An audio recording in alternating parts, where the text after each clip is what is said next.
Latvijas nacionālās programmas Latgalē ir redzams, apliecina uzņēmumu Lattelekom un Latvijas valsts radio un televīzijas centra veiktā virzemes ciparu televīzijas signālu pārbauda apmeklējot Ciblas un Viļakas novadu.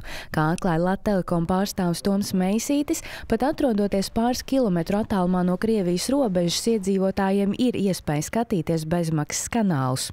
Atbraucām, lai pārliecinotos, vai Latgalē un Latvijas pierobežā rāda virzemes televīzija. Uzlikām televizoru, uzlikām dekoderus, pacēlām antenu 7 metru augstumā. 7 metru augstumā, kas ir 3 metri mazāk nekā pieprasa standarts. Izmēģinājām visu 3 dekoderus, izmēģinājām televizoru. Es nezinu, vai no tā leņķa rāda, bet Latvijas pirmo programmu reku rāda ļoti labā kvalitātē. Visi brīnišķīgi, Latvijas pierobežā Latvijas televīzija redz, bezmaksas kanāls redz, kvalitāte ļoti laba.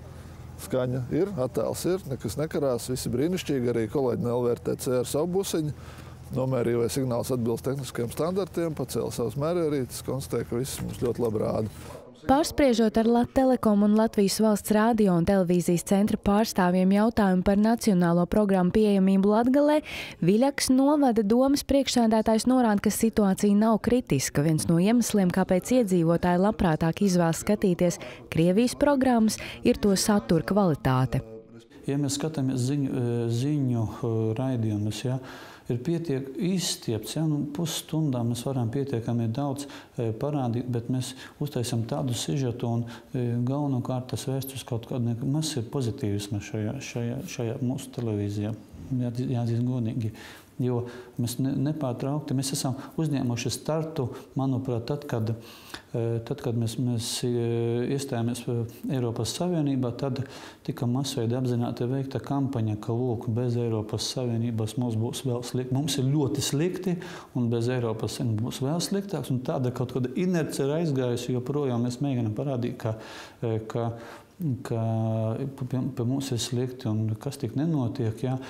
Ciblas novada domes priekšsēdētājs Juris Dombrovskis norāda, ka cilvēki nezina, kā pareizi lietot tehniku, lai programmas varētu skatīties. Turklāt ne visi iedzīvotāji var atļauties iegādāties antenu un dekoderu, savukārt, lai skatītos Krievijas kanālus, papildus ierīces nav nepieciešamas.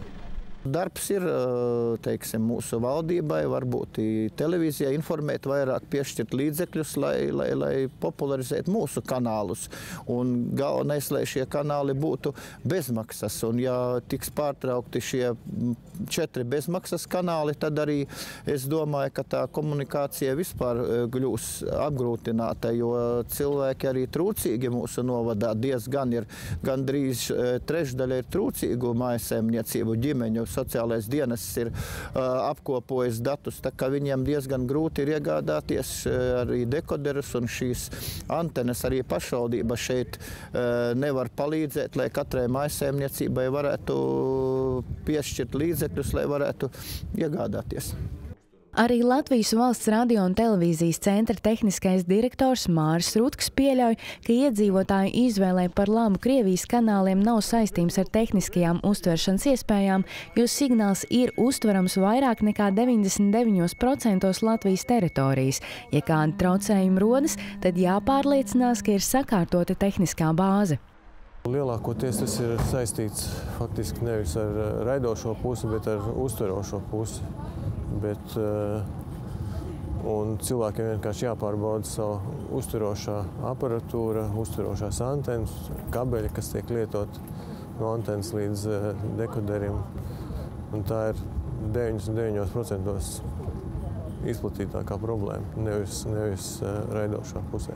Zināms, ka Lattelekom jau vairāk kārt ir piedāvājis risināt nacionālo kanālu skatīšanos iespējas tiem Latvijas iedzīvotājiem, kur finansiālu apsvērumu dēļ nav iegādājušies dekoderus. Pavisam nesen uzņēmums pauda gatavību piešķirt līdz 50,000 bezmaksas dekoderu maznodrošinātajiem iedzīvotājiem gadījumā, ja uzņēmums konkursa kārtībā iegūs tiesības nodrošināt televīzijas programmu ciparu apraidi arī pēc 2013. gada beigām.